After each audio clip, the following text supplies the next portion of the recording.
Welcome back to BadgerBlitz TV, your Rivals.com destination for all things Wisconsin athletics. Once again, I'm Matt Perkins, joined, as always, by my good friend, new dad, Rivals.com national analyst, Clint Cosgrove. Like we always say, buddy, it's the best time of the week.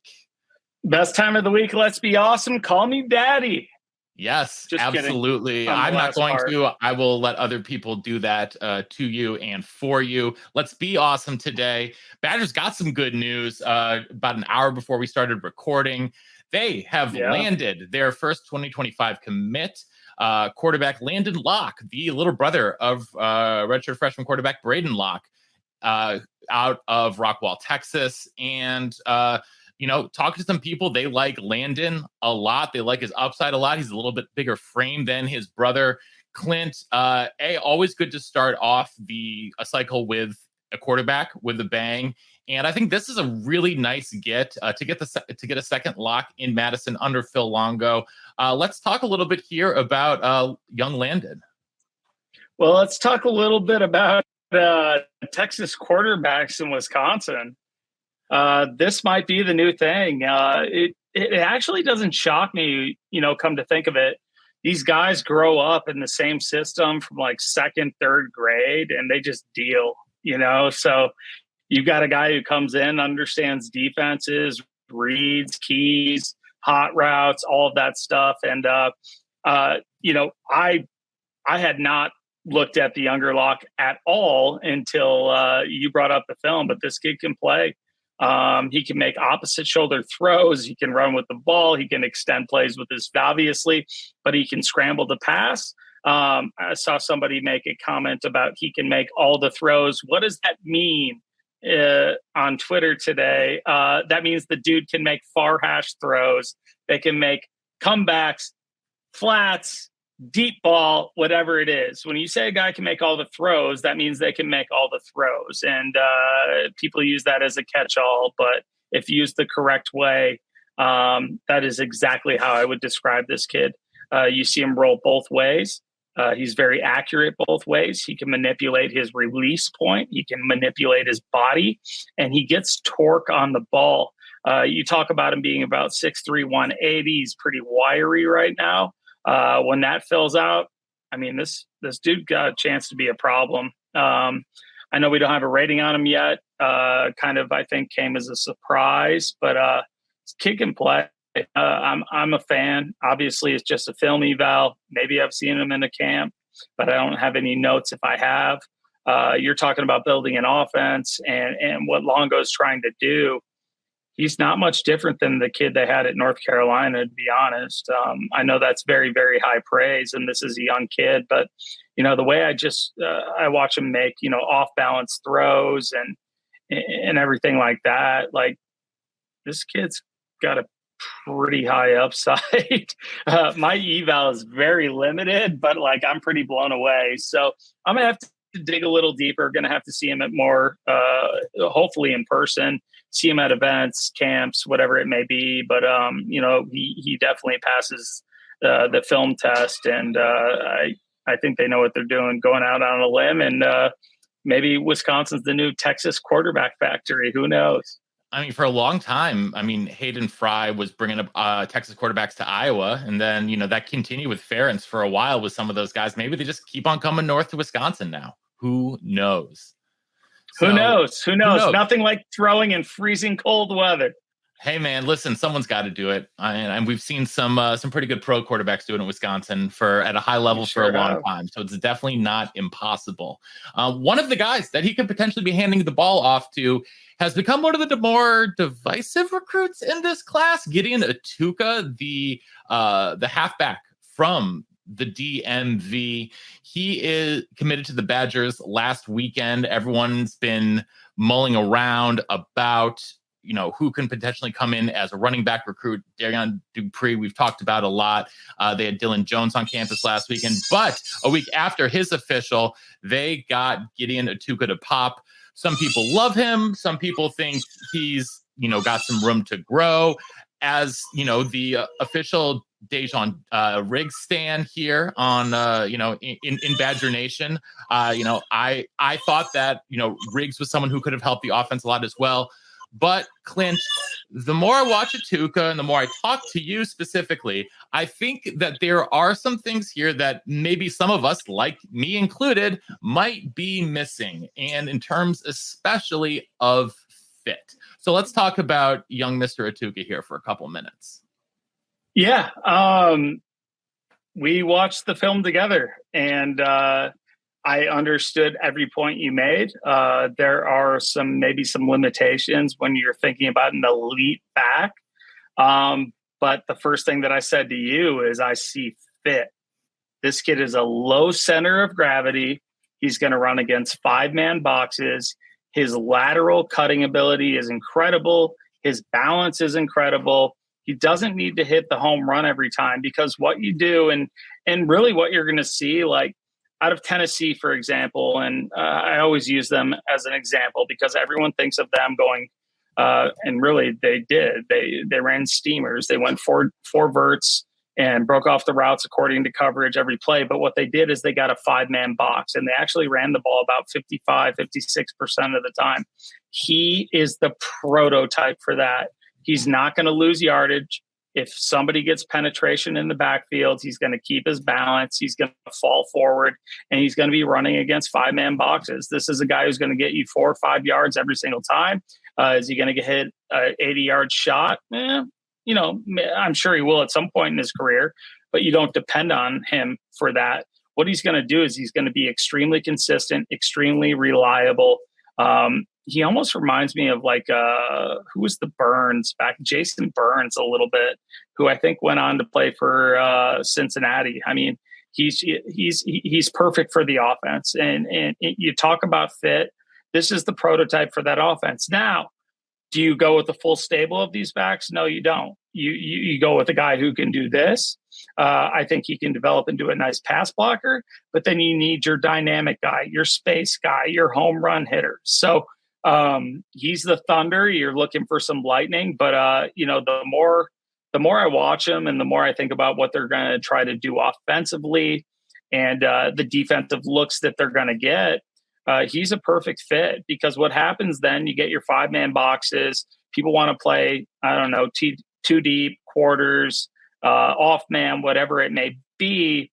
All of a sudden, if he's just drilling a 5-man box because you guys are going hurry up offense, then all of a sudden you're changing up coverage in the back end. You're having to insert people. You're playing cover 3 and different things, which then opens up things in the pass game RPO wise. So for me, fit wise, I think it's great. He's got a great burst. Like I said, lateral movement. He's going to be running against 5-man boxes, 6-man boxes, whatever it may be.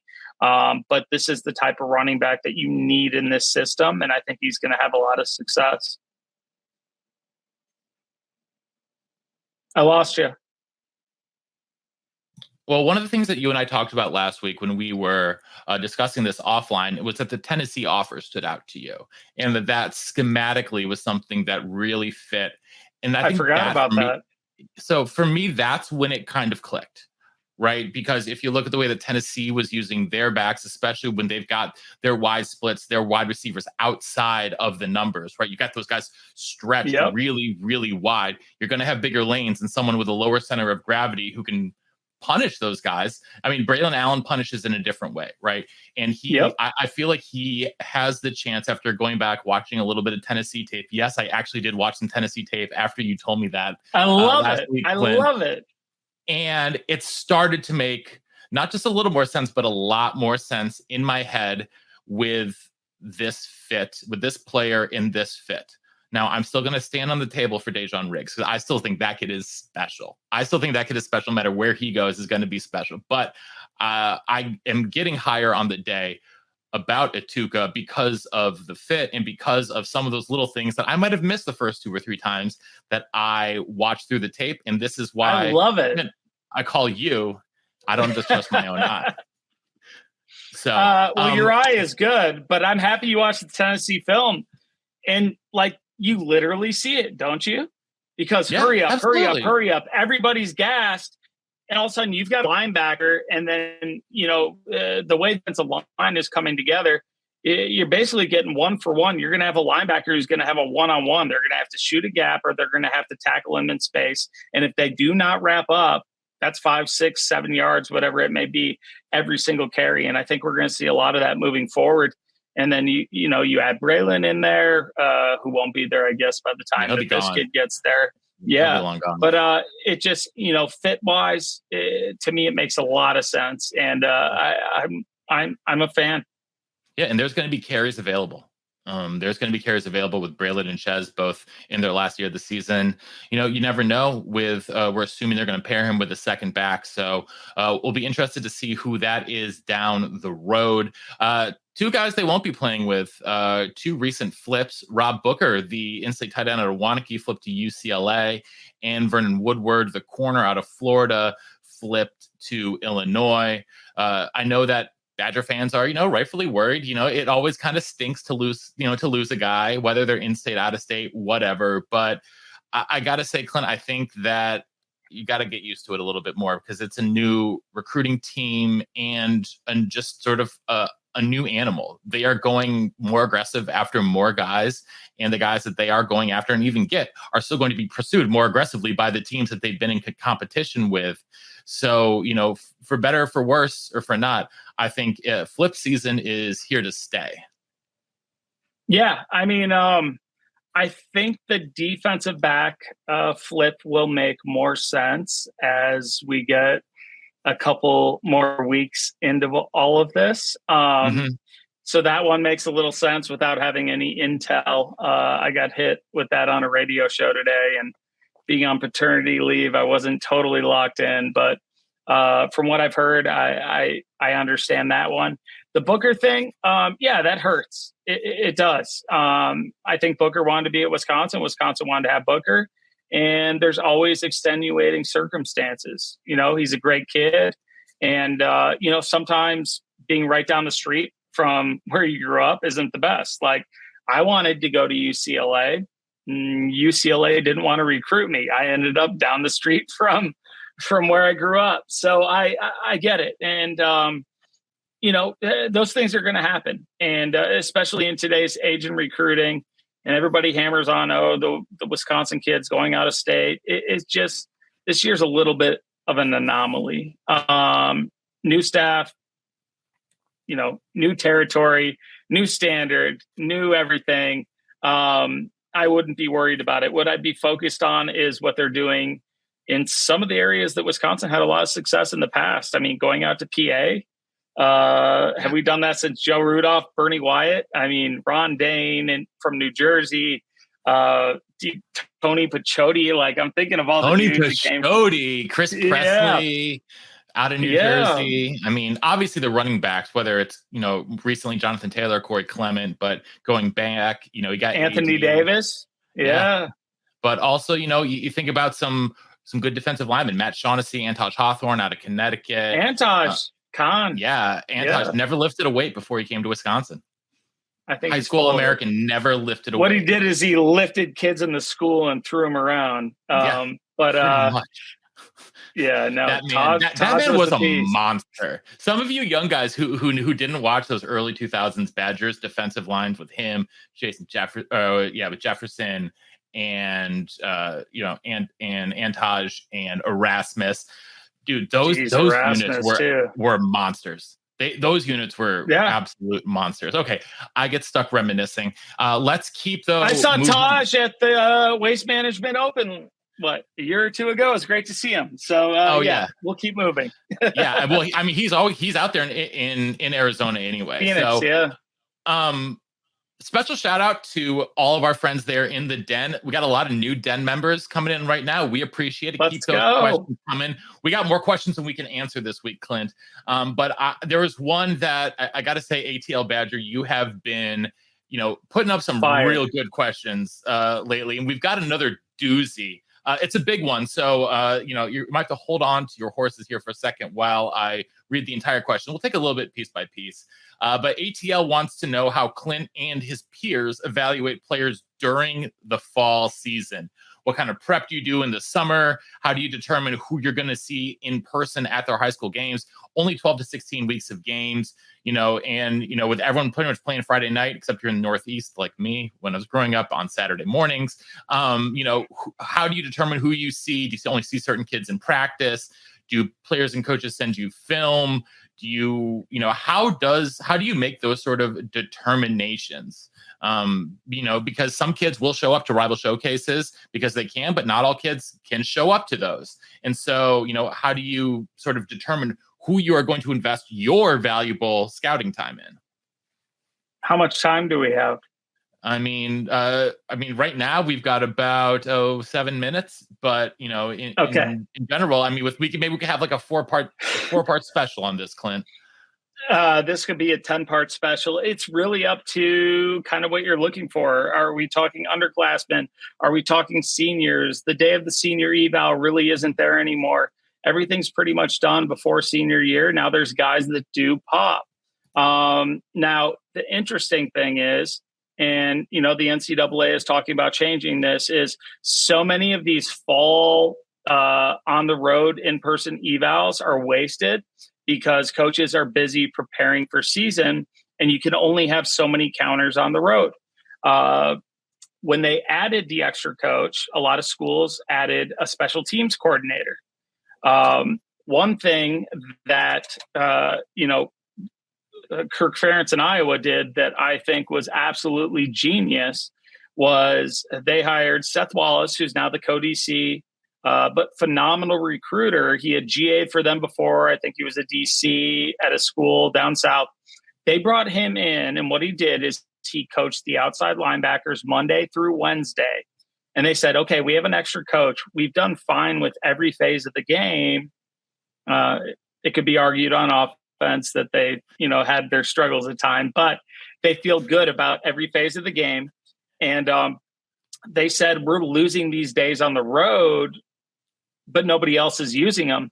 Why can't we have a guy who comes in, he coaches the outside linebackers Monday through Wednesday, hits the road on Thursday, meets the team on Friday night or Saturday morning. And that's what they did. So they took advantage of those road days.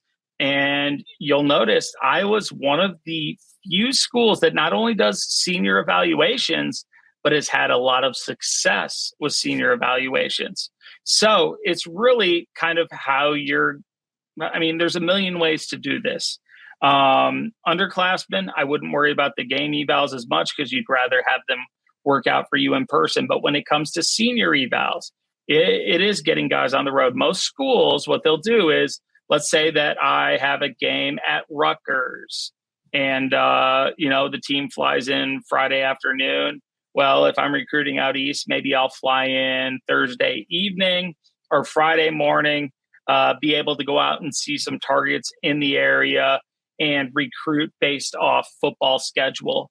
But there's just so many variables, and that's why I asked how much time we have. But really, the in-person evaluation is huge. A lot of what you see during the season, especially with seniors, is going to show love. It's, hey, this guy's in the boat. Let's go and make sure that he knows that we're at his game, that we're a presence.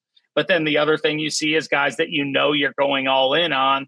The senior eval means absolutely nothing. Like I remember Xavier Nwapa, I go out there to watch him, and that was when Caden Proctor was a junior, and Ryan Day is there on the sidelines, and so Iowa maybe was away for a game that week, maybe didn't have road days, whatever it is. So that's the other time that I think it can be really important. If you're not going to use the strategy of, having a designated guy to go and take advantage of those days and not lose them, the best way to do it is to use your bye weeks.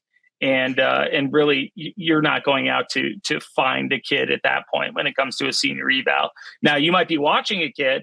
Like I remember I was there watching Caden Proctor, Xavier Nwapa, and I see this kid, Abu Sama. I go to practice the day before. I find out he's a 23-foot long jumper.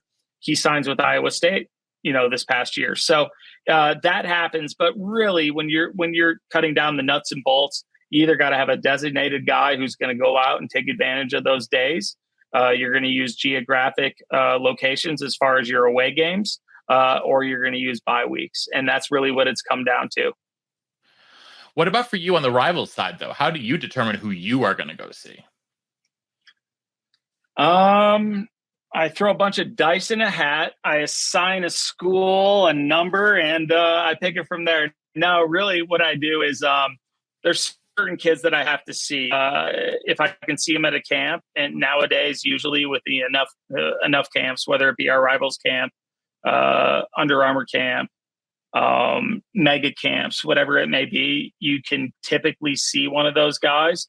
There's an occasional kid who you need to just go and make a 7-hour trip to go and see him in person, because if they're in a 5-star conversation, you got to have a reason that they're a 5-star. You got to have a reason they're not a 5-star. What's the longest you've gone to see a kid? Who is the kid that made you drive the furthest away from somewhere to go do an in-person eval? Dude, I think I drove 4.5 hours through traffic to see Charles Jagusa last year for a Friday night game against not very good football. Andy got hurt on top of it during the game. So I didn't get a full eval. Yeah. So you have those nights. It's part of the job. I mean, driving, flying, whatever it is, I've gone farther. I've gone farther for less. So, yeah, there is no limit. I mean, when you work in this business, you got to get it right. You have to trust your evaluation. You got to be willing to put in the work on the front end, the back end, and everything in between. When you're deciding between 4 and 5 stars, that's really where it comes down to. That if I need to go to the middle of nowhere on a Thursday night to watch guys play a 5 p.m. Thursday game on turf, and football. Yeah, exactly. If that's what I need to do, we're going to do it. And so there's no limit to that, but you can definitely try to get them in camps, try to get them in person, and save yourself a lot of travel. But, that's what makes this special. That's what makes this industry interesting. That's what makes guys like our dude from North Dakota State or the guy from Wyoming. Geez, I'm going blank on NFL quarterbacks' names. Josh Allen and what's his name? Lance over there in San Francisco. Lance. Yeah. Lance. I got to see Trey Lance in high That's school. His name. I got to see Lance in high school. I was all in on he in Minnesota. He only had his only FBS offers. I think we're to play defensive back. They weren't quarterbacks. So yeah. Yeah, he wanted to play quarterback. I had a Power 5 rating on him. Always loved him. We'll see if that turns out. But it's really, you're going to get found eventually. You may end up at FCS. You may end up at the MAC level. Nobody was going to drive to see Josh Allen from Rivals in the middle of nowhere. You know what I mean? Maybe somebody does, and then he gets invited to an all-star game and everything changes, but everything works out for a reason. And, also guys develop at different rates. Guys just straight up develop a different. I mean, Josh Allen was a JUCO kid. He needed 2 years. He needed that time at JUCO to get ready to play Aaron Rodgers football. And Aaron Rodgers is a JUCO kid. I mean, lots of different paths to end up in the same place. One path, though, you should always be retaking. That is to this YouTube feed, to see you and me on BadgerBlitz TV every single week. Hang out with us in the Badgers Den over at BadgerBlitz.com. Lots of good content with commitments and breakdowns. And we're doing 30 most important Badgers in July. A countdown here coming soon, getting you ready for the season with John. And I want some input on that. I mean, text John. I'm sure he would love to get you in on that as well. So Clint, you guys can follow him at Rivals_Clint on Instagram and Twitter. I'm _Perko_ on Twitter. Check out BadgerBlitz.com. And until next time, we'll see you in the den. In the den. Thanks, guys.